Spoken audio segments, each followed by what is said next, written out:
We will start with who we are. For anyone who doesn't know, we are LGBT Fans Deserve Better. We are a non-profit, all volunteer-based organization that is fighting for positive representation. And we also raise money for the Trevor Foundation. And our newest, latest, and greatest project that we've been working on is the TV Square project, which is what we're all here to talk about. So. I think probably first I'll talk about a little bit why we're doing it, and then we can show you more like the website. Most of you guys, if you talked to me this weekend, have heard this, so it might be a little repetitive. Sorry, I'll try to snap to it pretty quick. We, through lots of discussions and listening and watching, have figured out that the only way to really fight for better representation is to have an objective set of data to fight that battle. Because in network executives, they care some of what happens on the internet, but that's not really what they're looking at. They want numbers that they can have in front of them. So what we want to do is build a very objective system that can show them, hey, this is actually what's happening. And you can't just throw 100 characters on your channel and say, hey, look, we have the most, greatest rep on TV. Because if all of those characters are unstable and all of those characters are evil or all of those characters die, then that's not great rep. It's not good for our community. Because it's great for our internally in our community, we need to see ourselves represented, but also externally for the rest of the world, they need to see us represented in positive light so that they can start to understand that we are just like everybody else. And the more that the regular population, that everyone else sees just how normal we are and the more normalized we are in mainstream media, the more likely we are to be accepted in the normalcy of their regular everyday lives. Instead of them saying that they have no reference for a gay person, they never met a gay person, they never interacted with one, they can watch their TV shows and see us going through the exact same struggles that they do and having the same relationships that they do. And that's really, I think, hugely positive for our community in kind of more an external, outside facing. A lot of this con is talking about our rep for us, and that's really important, but it's also important for the rest of the world to see us in a positive light. And that's what we want to fight for. You see a lot of organizations like GLAAD and AutoStraddle, they do a list of all the characters, and that's really great, but that doesn't really talk about how those characters are being treated. And nobody's really collecting that data, so what we wanted to do was collect that data. So we've spent about 2.5 years now building out as objective as a scoring system as we can for what is positive and negative rep and how we can calculate that and how we can do it in an objective way. And this is our end result. Does anyone have any questions about why we do it or anything? Just we can have. It's a small panel, guys. So I let you guys talk. I talk a lot. So this is the homepage of the website. And if you haven't signed up for the beta tester book, please stop by our. Well, actually, we can do it up here. If you haven't signed up in the book on our booth, please come up and sign. You'll get first access into the website before everybody else if you give us your email address. We promise we won't send you junk, we'll just send you the passcode to get in. But we would like people to come in and look at it and go through some stuff and click around before we worldwide launch, because we've been staring at it for too long and we want other looks and other eyes. And we hope that if we can release it with the lowest amount of bugs, then it'll get the most acceptance. So that's kind of the idea, if you're willing to help us out and look at it. So, I'm trying to think of how in-depth. You guys, what do you want to hear about? Kind of like really in depth how we calculate the data, or do you want to kind of see the website and how it goes? Which show data? Everybody wants to know the super nerdy data stuff. All right, cool. We can do that. We are prepared for that. We are prepared for that. Okay, so here's let's go. Yeah, so here's some back end data stuff.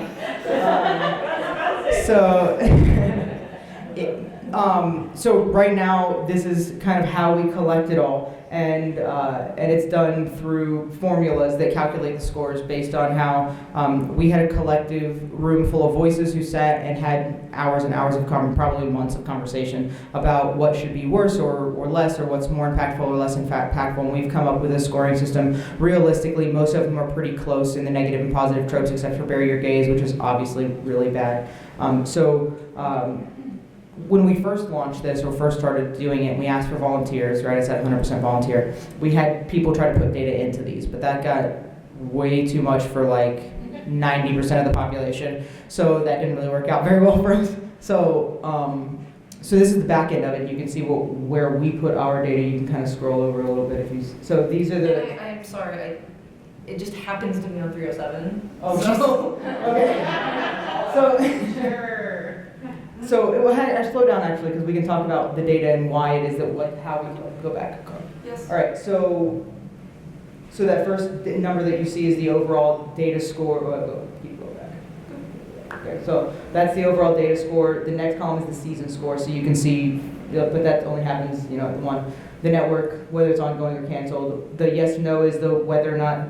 Usually we have the columns locked, but yes/no is whether or not the show has characters in it, who the characters are, main recurring guests, because they get more points for a main character versus a guest character.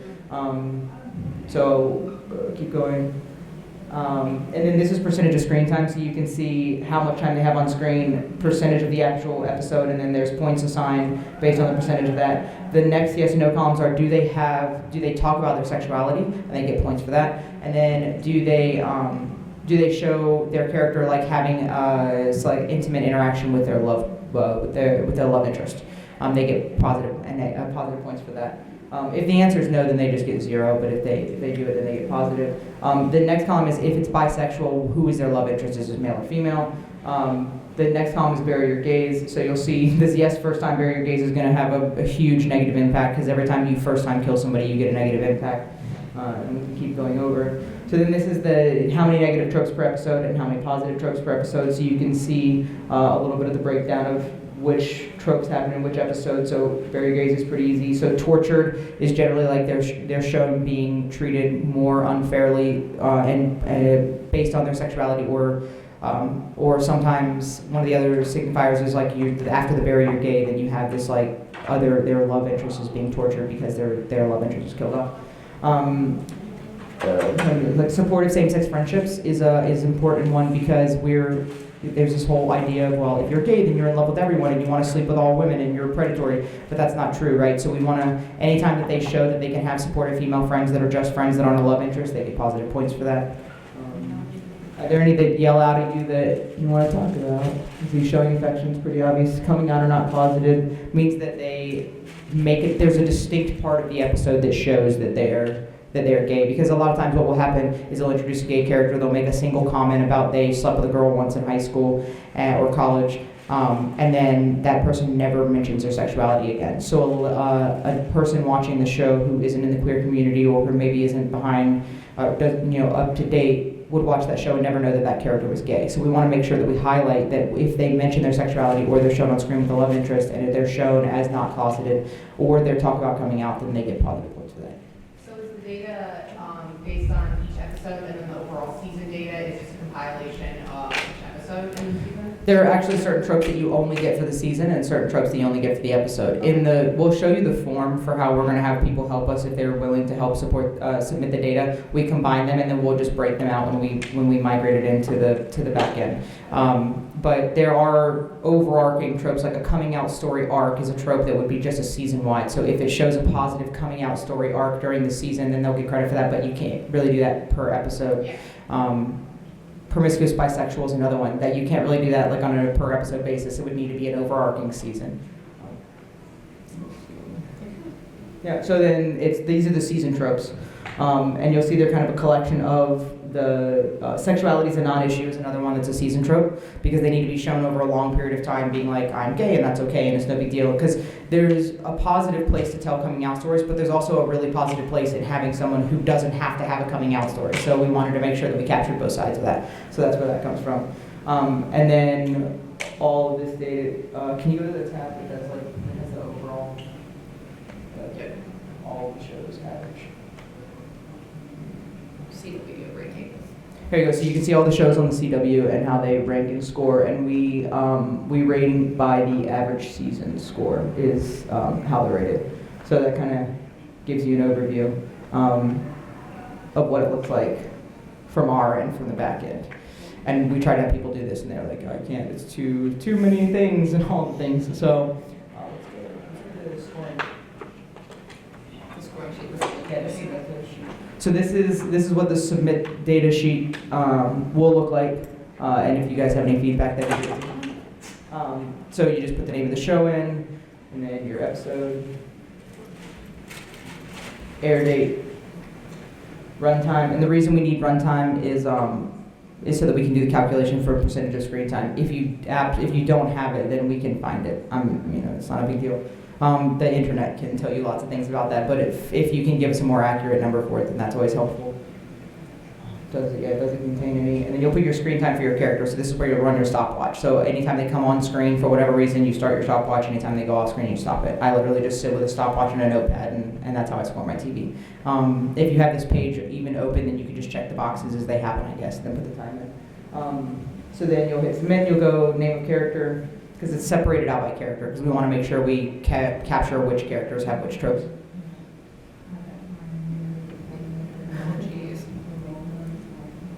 All right, so main recurring guest, obviously, sexuality. And then do they talk about their sexuality at all? We talked about like this stuff during the trope. Are they shown on screen with the love interest? And we wanted to make sure that we capture others, so we have room for non-binary and things like that. We identify, I actually had this question earlier today. We identify characters' sexuality based on what the general understanding would be if a viewer was watching it. So if a character never labels their sexuality specifically, and they are only ever shown being in love with women, then they're going to be labeled as a lesbian, because that's what a viewer would see. Same with if they're shown with men and women, or unless they specifically label themselves, and that immediately becomes whatever they label themselves are as their sexuality, and we would retroactively fix whatever we thought that they were. But as far as, we only want it to be representative of what viewers would see. And we do not do anything based on what showrunners are saying or what people are writing articles about. It is only what is actually shown. And that goes back to, it's what the regular population would look at the show and see. Because I'm not going to say a character is gay if they never ever talk to, like we're having this we had this whole discussion with The Walking Dead as a perfect example, right? So they had these two characters who are canon gay in the comics, and they introduced them, but then they didn't do anything to show that they were gay until like a couple episodes ago, where they finally kissed, really, or there was like, yeah, when Tara died. That's great, right? So you kill your one character the same episode that you have your two new gay characters kiss for the first time. We'll just bait and switch, they won't know. I really think that's probably how the writer's room went that day. But yeah, so we don't want to count those characters if they're not actually being shown as being queer. So we want to make sure that we capture that correctly. And then you just check off. Now we'll show you the page as soon as we finish this, where it explains the tropes, and we have it pretty written out. And anytime that you have questions, always please ask. If you decide to jump in and help us score. But we try to define them pretty clearly. We spent months having discussions about the tropes. But we run it, it's interesting because we defined all of these, and then there's always random things that don't make any sense. Like last year I talked about in London, I talked about the unbury your gays. So you have a character who gets killed off and then they come back to life. You're like, well, it makes it very hard to get data for that, right? You're like, oh crap. We have all kinds of these conversations in the channel all the time, because we have a group chat and we're like, so this crazy thing happened where they were shown as a ghost. Do we count that as screen time?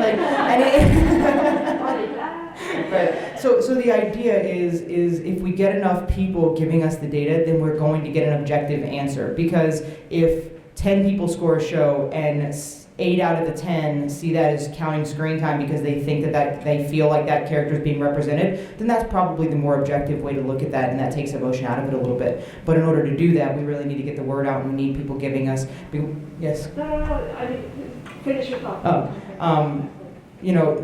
We are just who we are, and we don't have every perspective. We can't represent every sexuality or every identity or every race or every ethnicity, and so we want to make sure that we have the best compilation of the way to do that, and the only way that we can really do that is open it up and hope that people help us out and give us as many viewpoints as possible, because we want to make sure that we're inclusive as possible. Just real quick, and then I'll do your question. Same thing with, they're like, well, do you want to do gay men? We would love to, but we can't decide what is positive and negative for gay men's community, because that's not who we are. So if we can have gay men that volunteer to come help us build out that system, then absolutely we would love to do that. Same thing with we need more non-binary voices, we need more of all of those voices. So if we have those voices come in and help us, then we would love to do that, but we just want to make sure that we're giving them justice, because I don't know what's damaging to their community any more than they would know what's damaging to mine. So on the barrier gaze thing, like Sarah Lance, she dies and comes back to life 3 times or 4. So Arrow is a very confusing show. And how do you rate that? She died. We saw her body, so she's dead. Just because they brought her back, that doesn't negate the trauma Yeah. and the fact that she did die. So like for Arrow, I mean every show will be different, but for Arrow, they get the barrier gay. It doesn't, and just because she's back to life a season later, that doesn't take it away. It No. happened. We do have though a presumed dead trope, Right. and So- that's for like a character like Orphan Black. You know, she was shot and didn't die on screen, and that's a show that, hey, guess what? If you don't see a body, there's a good chance they're not dead. So, but she's presumed dead. So until we find out she's alive, they do get a little bit of a hit because we don't know. But the second that she is confirmed alive, we didn't even see her. I think it was when somebody told Cosima that, yeah, she might be alive. We took it away because at that point, she's no longer presumed dead. She's presumed alive. Presumed alive. And so we try to work it for any issue, like as these come up, we try to rethink how we can make it better. And with Sarahland specifically, so the barrier gaze, the way that we wanted to capture like how impactful something is. So if you are a guest character and so our guest characters are 3 episodes or less. If you're a guest character, you get the negative trope for the episode that character died in, and that's it. You don't get hit again. You'll get 1 for the season and 1 for the episode, and you're done. If it's a recurring character, you get it for that episode and then the rest of the season. But what happens is then showrunners started killing their gay, like, I mean, maybe not, I'm sure not because of it, but like, they'll kill the gay the last episode. So then we're like, well, hang on a minute. Like, now they're only getting hit once. That's not really fair. So if you kill a recurring character, you get hit for that episode, the rest of the episodes that season, and then you get 1 season hit for every season of the show after that, because it's still impactful, but it's not completely impactful. However, you're taking away the chance for that character to come for back. to come back, and then if you kill a main character, then you get the hit for the rest of your show, every episode. Because you're taking away the chance Right, to see and them. if they come back to life, then you just turn off that negative trope, and then they don't get the negative score anymore because that character isn't dead. But if the whole audience spent 2 years dealing with the fact that character died, then they're going to take the hit. I don't think that it would be correct to go and take away that hit, but I think that moving forward, they just wouldn't have that negative trope again. And then they kill her again, they get the hit again, and then they get the hit until they bring her back to life, and then they bring her back to life, they stop getting the hit. Let me answer this. She's had her hand up for a while. How are you validating this stuff that's being put in and stopping people from like slamming a show? From slamming a show. And I'm sure as characters, hopefully we get so many characters you can't keep up. But That's where we are right now, yeah. Okay, I was just wondering, because I would think there's some fandoms that are very passionate, and maybe you could just go in there and just start putting Right. things in that may not be accurate. Absolutely. All of the data, so this is the beginning of us opening this up, and we are going to personally review, because all of this data doesn't go directly into the database, all of this data has to be moved into the database, and so the way that we're going to combat that is because if any of the shows that would have major fandoms, one of us is going to be watching it, so one of us can be a little bit of a catch, like, hey, this doesn't look quite right. And so right now it's just been a small team of us that have been doing all of the scoring, and I think we've scored like 100 shows maybe, or something like that. We've scored quite a few. So it's just been the small team of us, and we have all spent like a year now, entrenched in it. So we're pretty good at being really objective about it. But yeah, moving forward, we will have that issue. My hope is that we have enough people who submit it that it'll balance that out. But we are going to review every bit of the information before it just goes into the database for sure. Absolutely. In the back first, and then we'll get to. So you were talking earlier about if someone puts a label on themselves and they get that particular label for their orientation, and if that isn't assigned, then you do it based on the way that that character is perceived. What do you do if someone who specifically says something like, I don't subscribe to labels? So I'm thinking of like in Vita, Emma she specifically says, or she specifically doesn't use labels to describe her sexuality, but all of her and her sexual partners that we have seen so far have been women. So where was she? Or she's labeled as a lesbian because a lot of that is her own mental illness, right? So a lot of that is her fighting the fact that she doesn't want to be a lesbian or understand that she is. So I think in that particular case, if someone was watching the show, they would say, oh, you're a lesbian, you just don't know how to label yourself. I don't know how we would handle that if it was a legitimate, like, this person is totally healthy and honest and great about, and maybe we just mark it as other. And that's totally fine too if that happens. I haven't seen a case of that happen yet, and maybe it will in the future. I'm sure it's going to get much more gray as more and more sexualities are identified. But think about it from the perspective of like, we want to present this data to showrunners and content creators and executives. So while it may be more gray and ambience to us, it's not going to be to them. They're not going to understand any of that. So what is he sticking his nose out? Sorry, there's a puppy at the table. Well, not anymore. But yeah, so from the perspective of that, I think that as much as I obviously think that labels are really important, that we need to have everybody identify however they want, if we want to be able to fight the battle, the less convoluted it is from a perspective of people who don't have any understanding, the better off we're going to be. So, I mean, let's get to where they'll treat our characters okay, and then let's move in, like, let's work from that place and educate them further instead of trying to bombard them with information that they can't possibly comprehend, I think. Go ahead. I was wondering where there might be room for taking information about intersectionalities. I know that doesn't seem to be the focus of the data right now, but things like racial diversity and disability, and because I mean, we tend to see a lot of white femme lesbians and bisexuals, so, and skinny ones too. So like, how are you thinking about incorporating that? We aren't capturing body types or disabilities yet, but we are capturing ethnicities. So here's the thing that's great about data, right? Well, yeah, here you go. Here's all of the breakdown of ethnicities for all the characters in 2017, 2018 television. So this covers 2017, 2018 like television season, and you can see. Now here's the great part about once we have the data in our system, because we're already collecting it. I can pull a query and say, okay, well, now I'm really curious to maybe write a paper or do a study of how many queer people of color are given the evil, unstable trope over white queer women. And let's break that down. I would really love to start digging into that. The piece that we need is the data, right? So the more data we collect, the more accurate that information is going to be, and that's really what we're trying so hard to do.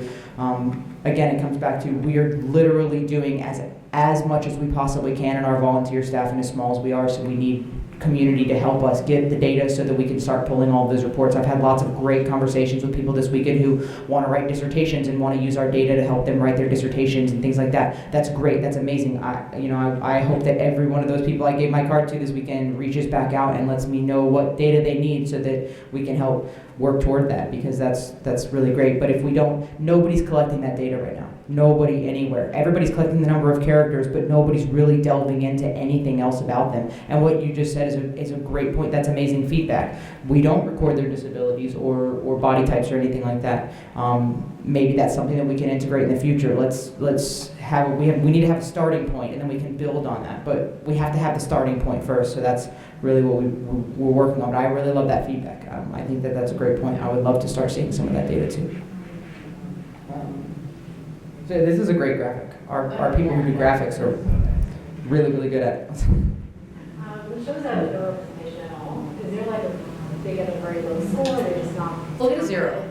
But our goal is, right now they're not in here, but our goal eventually is to count every show, so you can kind of get a sense of a network overall. Mm-hmm. So you can see, oh hey, this network has 30 shows, 2 of them or 3 of them, because that's the truth, like a very small handful of shows do have it. And we think it's very powerful to say, hey, this network has 30 shows, 28 of them are 0 because they have nothing, and 3 of them have scores. Because it doesn't hurt or help our community if you have nothing.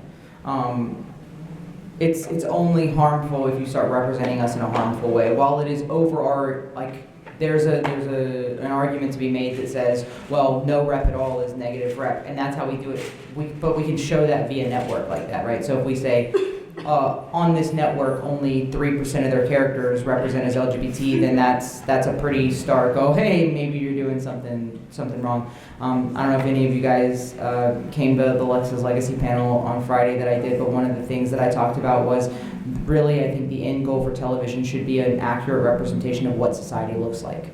If 20% of our society is gay, then 20% of all characters is gay. If 40% of our our population is people of color, then 40% of all characters on TV should be people of color. And if we can get, to me, that's the absolute end goal. If we can make television look exactly like our world and our society, then that's where we're really going to make absolute effective change, because that's when people are going to, everyone wants to say, people outside of like this fandom or this community or people who work in the media are like, well, it's just TV, it doesn't matter. But that's absolutely wrong. TV has, since the inception of it, shaped the way that we look at the world, and especially in America. Beaver Cleavers defined what the American family was supposed to look like, and everything in our society is based around what that family was supposed to look like. And it's and you're talking about a show that came out how many years ago, and it's still affecting how people think that they should look and feel and dress and operate in their households, right?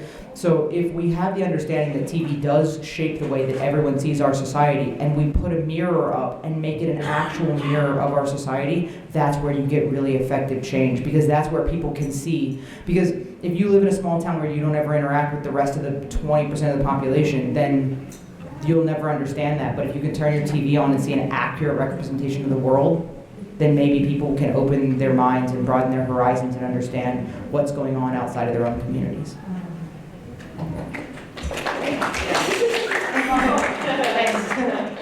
Yeah, I just actually have two small questions. Number one, have you guys thought about scoring for shows that have queer actors, perhaps, and maybe getting bonus points or something like that? Maybe they don't have representation in the character level, but maybe the actor is queer. So just that's my first question. I think that there's definitely, so we have two different teams. We have a stats team and we have a TV scoring team. So the stats team does this amazing year in review project that they publish every year. That's that you can go on our website and see, and that's where that graphic that she had pulled up earlier is.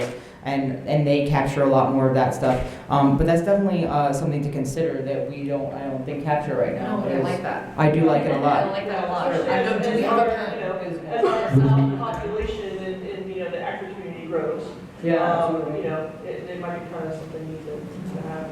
My other question is, have you guys considered maybe at some point a partnership or tapping into maybe IMDb and having some sort of collaboration with those guys? Yes, we actually use our API. Yeah, we use their API actually. You'll on the scoring sheet we have the IMDb scores actually that get imported in.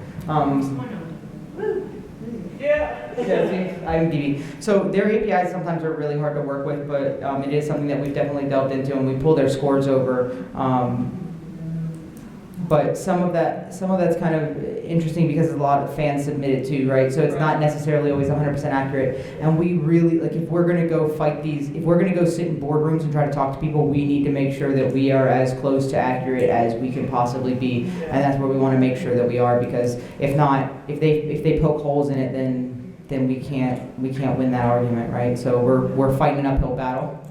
Got to give ourselves every advantage we possibly can. I do appreciate the question though. That's a really good point. We should add that to the interview. Absolutely, because that's a really good point. We should absolutely advocate for queer actors to be able to fill queer roles.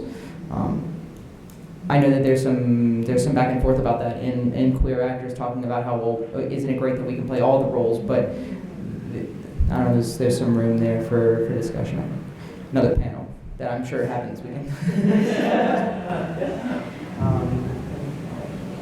You want to pull the trope? Take a trope. Sure.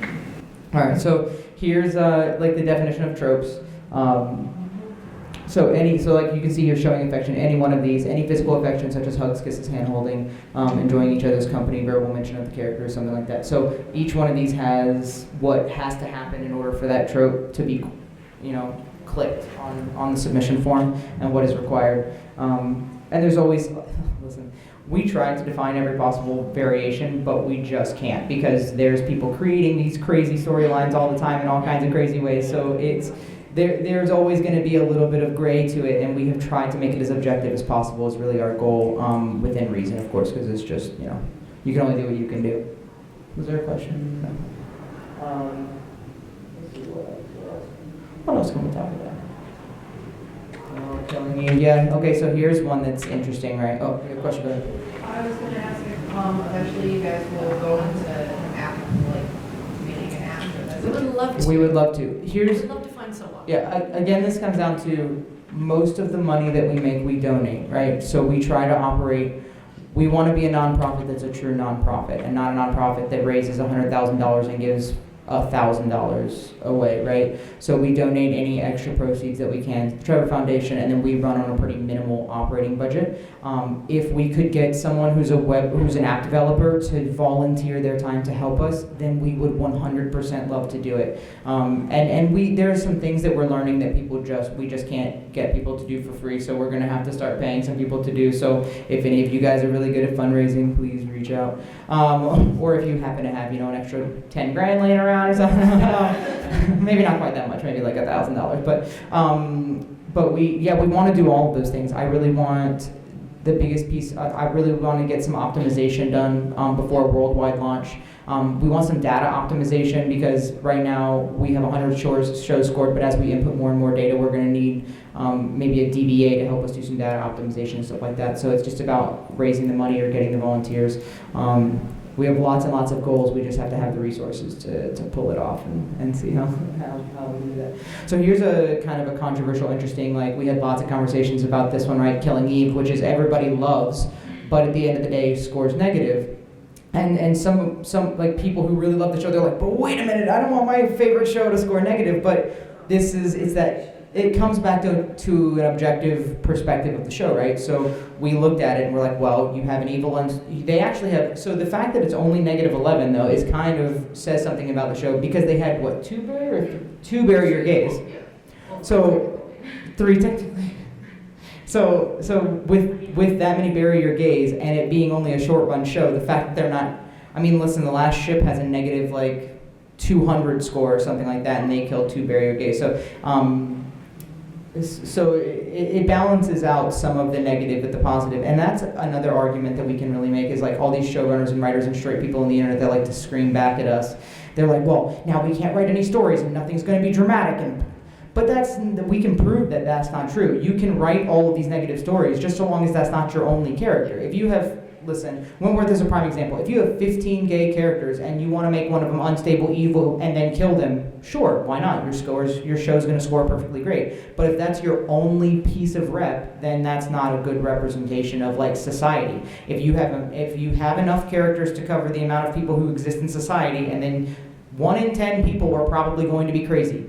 All right, sure, you make your 1 in 10 character crazy and you're fine, you move on, you're not going to get a negative score. So that's part of the argument that we can have with showrunners and content creators and stuff like that. But yeah, Killing Eve is a really good example because it does hit a lot of negative tropes. Because she is evil at the end of the day. We love her, but she's evil and she's mentally unstable, and so we mark those tropes because that's the honest answer. Well, what we tried to do when we came up with it all was, the main one to look at is integral to the plot, because that's a trope that if your character, no matter who they are, if they're queer and you cannot tell the story without them, they're integral to the plot. And that really doesn't really negate the evil, but it does give her the positive points to kind of overcome it because she is on screen all the time. And it is a story about her.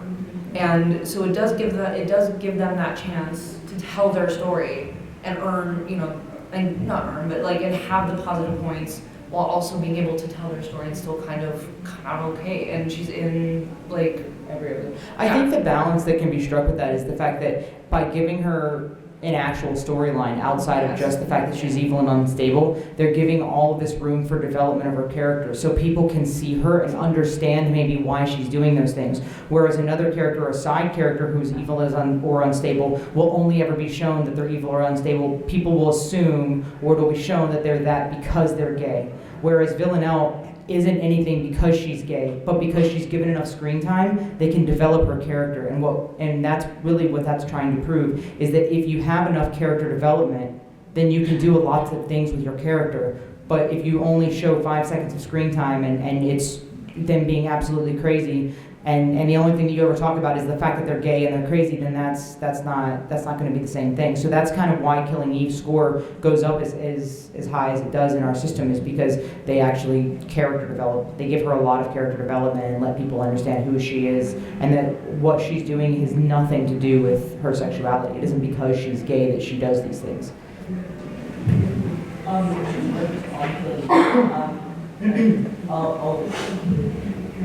show doesn't hide the fact that she is a serial killer. No. Or- Whereas a lot of the information that this website provides is that it shows that we think are good rep are not. Whereas he doesn't say that this is a healthy relationship ever. And another thing I was thinking about as well that just occurred to me, spoiler alert for this final episode of season 1. Yeah, spoiler alert. Anyone who hasn't watched Yeah, hold your ears. Final episode. the final episode of season 1, close your ears.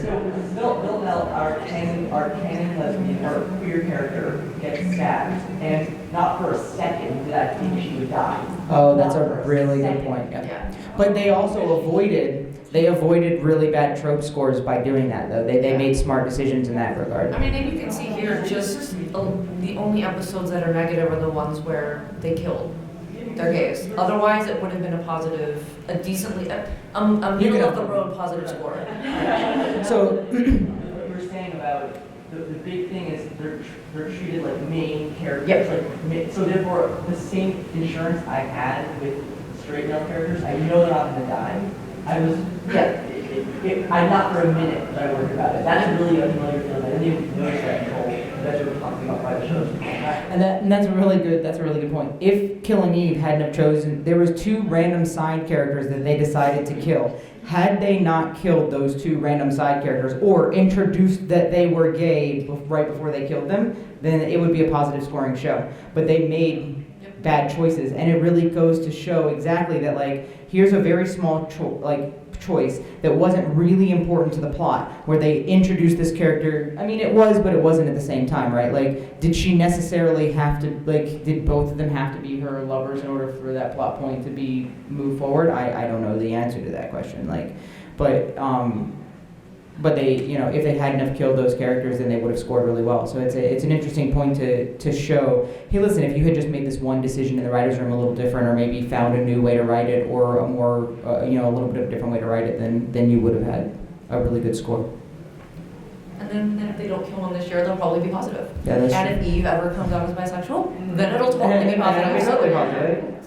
I just wanted to say that in the response to, like, you said, people saying, like, oh, but main character is queer, like, this is good representation. It's just like, well, like, representation is complicated, and like, you look at, say, a show like Dexter, and that's not good representation of white cis men. He's a serial killer. Like, but it's still a show, and nobody would argue that that's good representation of that. It's just that it exists. And so getting this data showing that there exists like a complex representation is also important. And showing like, hey, there are shows like this that show all of these different sides of characters, and that the more it has, the more varied representation you're going to get. If you don't want all your representation to be bad, then make other shows. I mean, we could use the same argument for Dexter, right? Okay, so let's take all cis hetero white male characters and let's put them on a plot point, and let's say how many are evil, how many are unstable, and guess what? The percentages are going to be extremely low. But if you did that same exact plot graph for queer characters, it would be drastically skewed. So you can, sure, like I said again, right? If you have enough characters, you can do whatever you want with them, because it's a statistical calculation of like people in society. There are always going to be people who are crazy. There are always going to be people who are mentally unstable. There are going to be lesbians who are predatory. Like, that's going to exist. But you have to have enough of an accurate representation of the population to make that not harmful. And the minute those two things are equivalent, then we're not talking about harmful anymore. And people will still get upset that their character is the one that's evil or things like that, and that's always going to happen. But it's not actually harmful to our community, because as a general consensus, we're not just being shown that way, right? It's all about balancing that out and having an accurate representation of who we are as a community.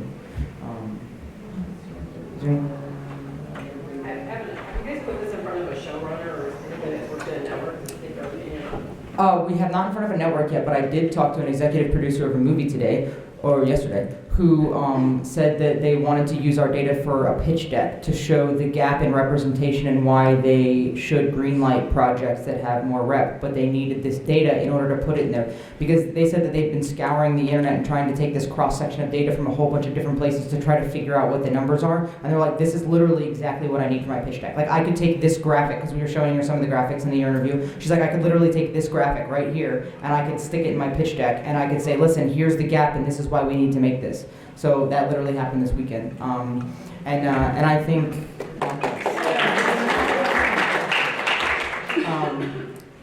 we've had lots of really great conversations this weekend. Actually, I talked to someone who teaches like LGBT representation, like as a college professor, and was like, "Hi, I would like my students to do reports on your numbers and things." And I'm like, "Oh, that's really great. Please, get in contact with us." I would love to sit in front of showrunners and show them the data. I just want to make sure that we've got it all down. I'm just curious if you're pulling the data that would make sense to them. That would make sense So to if them. if anybody was in the media panel earlier, they talked about the white male executive, and that's the person that thinks about the bottom line and the dollar. Mhm. And these things are important for us because we're part of that community, but dollars are what they're thinking about.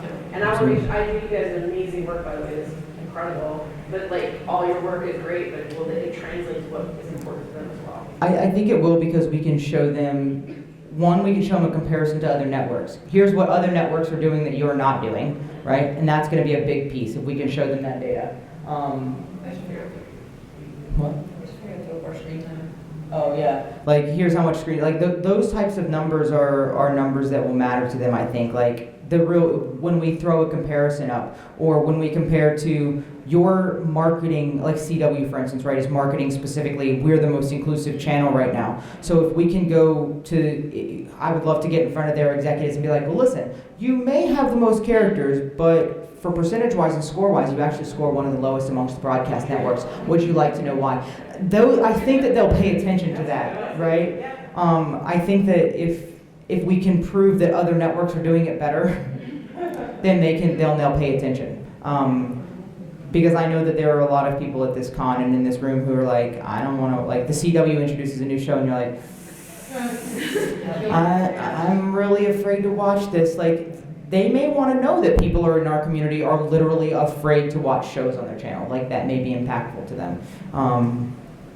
And I think too that the more people that see it, the more even if the executives themselves aren't impacted, but one person walks away from any of this and they go into a writing room, or maybe people here at the con get hired to be writers and they're sitting in a writer room and they throw up an idea, and they're like, well, hang on, guys. Well, I heard this thing, or I read this thing, or let's pull this up and let's take a look at this data. I talked to some people who make movies this weekend who were like, man, I'd love to really see this, because now I can actually have an understanding of how often this trope is used and how it's used and things like that. So when you hear a writer, they're trying to break a story and they're like, oh, look, wouldn't this be a great idea? And that writer can then come back with our website and say, I think you think you're telling an original story, but here's how many times it's been told, so maybe we can think of a more creative way to tell that story. And if that happens even just once or twice, that's a huge help to our community, and in every little instance that it can help. We just need as much as we can get, little steps at a time, I think. If we can just inch our way forward into the hearts and minds of the rest of the world, then we can hopefully make our situation better. Oh, it's you. Well, I was wondering, how far will you tap into or reach? Is it just gonna be TV shows? Are you going for movies, or is it just gonna be North American production? Are you going to tap into other stuff? Like, there's this big thing now, no matter what Mm-hmm. Well, yes, we know. Yeah, so we're all big fans. So we do have I don't even watch it, but I know of it. Yeah, we did a worldwide stat where we collected all of the character data for a year in review. We did when we did ClexaCon London, we did like a European stats channel, and we covered all of the different countries. The thing about that is that we need a person in all the countries, because I don't have the ability to watch TV in Yugoslavia, right? So I need I need people who live in those countries to jump in and help out, and we put out a call for people in different countries to help us collect the data, and we got a lot of people who volunteered in those. Listen, we just need you to tell us that these specific things about all the characters that are in your TV shows. We would absolutely love to do that. Again, it comes down to I don't have the ability to see it, so I don't have any way to do it. And our board team is spread across 5 different countries, I think. So we have a pretty worldwide team, and we try to capture as much of it as possible. And right now it's TV, and it's TV specifically because TV is really the backbone of all media entertainment in this country and how it shapes everything. Movies are great, but movies aren't what's sitting in your living room every single day. One of the ways that I try to describe like why this is impactful is because if you watch a show, let's say like Law & Order SVU, it's been running for what, 16, 18 years or something. Olivia's kind of your friend. You check in every Thursday to make sure that to see how her life's going and to see how she's doing, and they kind of, like, that sounds crazy, but it's not, right? They become, I've been watching her for like a third of my life, or half of my life or something, I don't know. So, aging myself a little. I've been watching her since I was a young adult or a young teenager, and all the way through my life. Like, I have literally watched her life evolve, and they literally become a part of our family and a part of our existence. And that's why those characters are more impactful. You go watch a movie, and you get micro attached to that character, like you get affected in that hour, but that's not really going to be, it's not going to wreck your whole world. You're not going to have 6 months of anxiety over the death of a character in a movie like you would a character that you had been watching for 3 years or 10 years, and then they die and you're like, wow, now all of a sudden I've lost this piece. And that, for people who don't watch TV and don't understand, like, that's kind of a hard concept, but that's really how I see it. They're in our lives. There's this crazy movie that came out recently called Sorry to Interrupt by Boots Riley, and one of his characters is a telemarketer, and the way that they visualize a telemarketer's calling is that he's sitting at his desk and he punches his phone number and his desk crashes into whatever they're doing in their life right at that moment. And it's a really great representation of what that is, right? You get a call and it's literally someone crashing into the middle of your life. And TV's kind of like that. It's a part of our life. We integrate it into our interaction in our day, and we plan it. I talked to someone today who is flying home early from this convention so that they can be home in time to watch Game of Thrones. So if people don't think that, if people don't think that this matters, like, it does. People literally plan their whole lives around their TV shows, and so that's why we're focusing on TV. I think it's right now, it's the most impactful form of media that we have, and I think that if we make the change in TV, we can make the change everywhere else. I think it's the thing that leads. I always said that if they started, like, I think that gay marriage became legalized because they started showing gay people on TV in a normalized way. I really think that TV had a big impact on that. Because the more society can see us normalized, the more normal we're going to be. And this uptick all of a sudden of more than 50% of Americans think that gay marriage should be legal, I think that comes from them seeing it on TV. I really do. I should specify, we don't score reality TV at all. We only score We only score scripted shows. Wow, that's Only live action or anime? Oh, we would do it. We'll go into anime as well. We need people, right? Yeah. So the more people we have that volunteer that score the show, we'll gladly put it up here. Yeah, it's all about having enough people and enough eyes and enough. We are two people. We probably scored 80% of all of the scores that we have showed. Like the two of us by ourselves. If that gives you any reference on like how many hours of TV I've sat at the stopwatch. My girlfriend can probably tell you how annoyed she gets all the time. And she's sitting right there. What are you doing? I'm scoring TV. Like, but I want to do things other than watch TV. But I have to get this scored. ClexaCon's coming up. Literally. Watch TV, guys. So I think that's really all we want. All of the data. The more data we can get, the better. And we want to be the platform and the voice that does that. And we're willing to do the work on the back end to get the data into the hands of the people and be a conglomerate of where to store that data, where people can make it a resource. But we still need the volunteers to help us do that, because we do want to stay in a place where we can donate as much money to LGBT youth as we can. Like, that's really important to us as well. I would much rather, help a kid whose parents has kicked them out of their house than pay someone to do web development if I can find someone who will volunteer to do it. So, you guys have any questions? Thanks for coming. If you haven't signed up for the beta and you still want to, we don't know. They're from the panel before. There's all kinds of stuff up here. There's a wizard activist badge if you'd like one.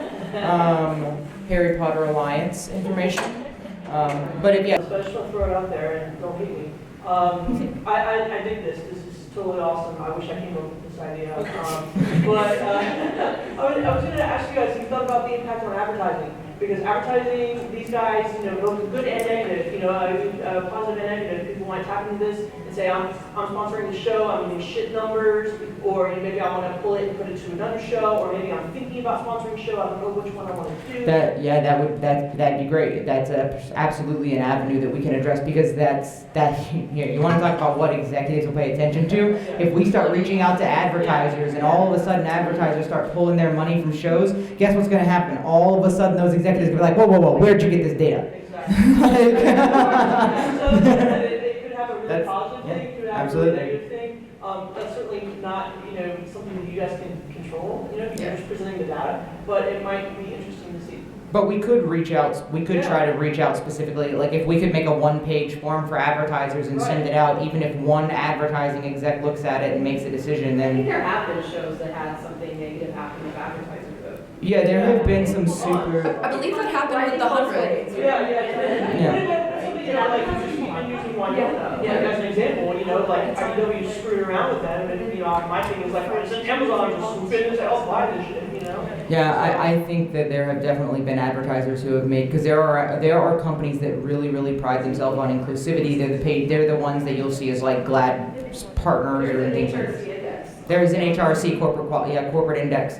And those companies, if maybe we just pick the top 100, companies off of the index that do advertising, and we reach out to them and we send them a one-pager like, hey, just wanted to let you know, here's what we have found, and we hope that you'll consider this when you decide to spend your advertising dollars. It's the same thing with Sweep Week, right? That's a really big negative trope that most people don't know about. There's this week of TV where all the advertisers make their budgets for the next year, and so they try to do something crazy to like bump up their ratings. And so many shows will throw a random lesbian in there, or have a random girl-on-girl kiss, or whatever have you during that one episode to boost their ratings, and then that character will die or will never be seen again, or something like that. So it is definitely something we record.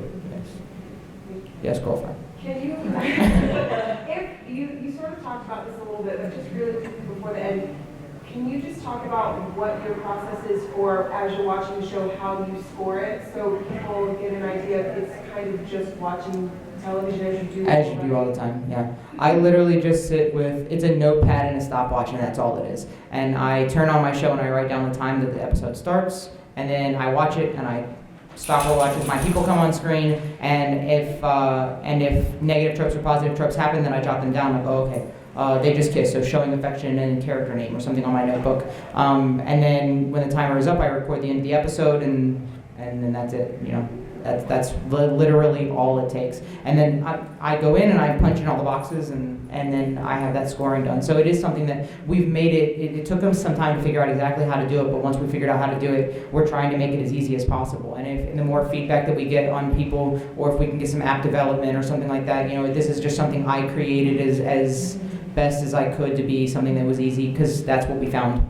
All of our volunteers bailed after, they looked at it, they got overwhelmed, and they bailed, and we never heard from them again. So we're like, all right, how can we actually get people to do this? And I think making it as easy as possible is doing it. And you can load it on your phone, so you don't even have to get your computer out or anything. It's a Google form, so you can load it on your phone, and you can watch a TV show, and you're like, oh, okay, well, they kissed, they did this. You check the boxes as you watch the TV show, and then you hit submit at the end, and that's it, and it's done. So hopefully, I'm really hoping that you guys talk about it, and talk to your friends about it, and talk to people about it, and let them know that they can help, and that hopefully it'll be a really big help in our community if we can get people helping us find the data, because I would love to have all of it. I just can't do it all myself.